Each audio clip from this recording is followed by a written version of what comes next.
We've definitely seen just this greater shift with young men kind of embracing masculinity, I guess. I mean, you have people like Andrew Tate. People might say that's more toxic masculinity. But we probably have some more, I guess, wholesome trad guys doing the same sort of thing. But it is becoming increasingly popular. I think we both know why that is, because there's just been a lack of masculinity. So everyone's kind of, all these young guys are kind of craving that and searching for purpose and everything. But now the Democratic Party, I don't know if you've noticed this, but they're trying to win back the young guys because they've completely shut down the Democratic Party. Do you think they're going to be successful with that? The Democrat Party has been doing this for decades. And so a lot of people go, oh my gosh, where'd all the men go? Why'd the men leave the left? Well, it was because it was a slow erosion of traditional values. I mean, you have dating back to the 60s and the 70s when they started these sitcoms where the dad was a stupid, bumbling idiot. He was replaceable, expendable, just there for a laugh. Kind of this subtle inversion of what Americans knew. And what that did was it destroyed the nuclear family. It led us to believe that fathers were irrelevant and unnecessary in the household. And obviously, people watching this know that that's not the case. Fathers are crucial, if not more crucial than just a mom, right? Like, there are studies that show that if the father is in the house, the children are less likely to commit crime, less likely to be addicted to drugs, less likely to be depressed, better performing in school. Like, all of these things are because the father is prevalent in the household and he is there and he is leading his family like he should be. And so the left has been slowly destroying that over the past couple decades, and boomers and millennials fell for it. And so they've lost all the men because the guys are looking at the leading figures of the right and they're going, you know what?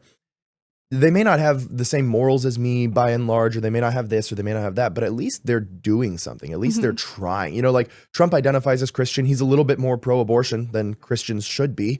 And yet he can relate more to the American man than Tim Walz can. And that's why Trump won. Yeah, and that's because he has this unapologetic masculine energy, which a lot of young guys, or I guess not even young guys, just a lot of men kind of lack. Because like that's kind of what being a man is being so unapologetic that you're not caring what women think of you. And that's, people like Harry Sisson don't really have that quality. But what do you think about women? Because this is what kind of worries me a little bit. It's like, great, young men are becoming more masculine, but it almost feels like young women are still continuing to become more masculine also. And it's like, okay, well, where are the women at? It's it's going to be a gradual shift for women because there's been so many years of indoctrination that's gone into convincing women to go be boss babes and to go put family second and career first, that it will take longer for them. But if the guys stay on the path, the women will naturally follow. At least that's my prediction, because historically that's what we've seen, right? That's just how God created the genders. And so historically speaking, if the men stay true to what they have as their foundation, the women will follow suit.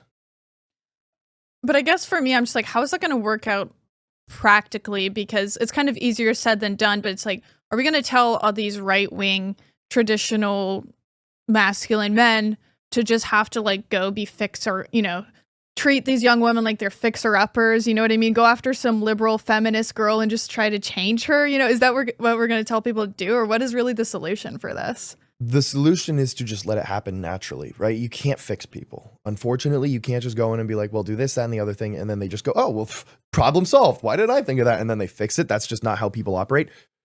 And so the only way that I see it happening, because you have to think, every generation before us was given the guarantee, if you go to school, you work hard, you get a degree, you get a good job, you'll find a spouse and you have a family.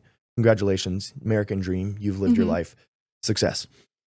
That guarantee is pretty much gone now. It doesn't exist anymore because of how divided we are politically, how much the genders don't like each other, right? How the dating sphere has changed so drastically with the addition of dating apps and pornography being rampant and OnlyFans, and everyone is just on this sexual liberation conquest. What we have effectively left ourselves with is a generation that no longer has the same assurances that the previous generations did.